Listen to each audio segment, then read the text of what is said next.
čast mi je ugostiti ove ljude i biti u društvu s njima. I ljudi su došli, znači, iz Zagreba, hodočaste i drago mi je što su shvatili spomen obilježja našega pripadniku Luki Ercegu, koji je bio pripadnik 4. gardijske brigade i naše legendarne druge bojne Crow Angels. Evo, čast nam je što ste nas dočekali, ugostili, što smo se upoznali.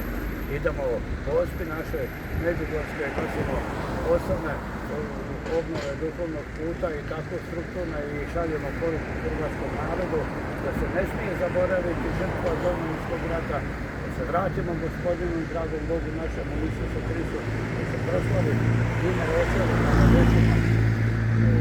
Po njegovom zagovoru Trojice Marije, mi ne mislimo ništa nego se prepuštamo njemu, da on misli i šaljemo vam poruku, ljudi moji, molimo se jedni za drugim.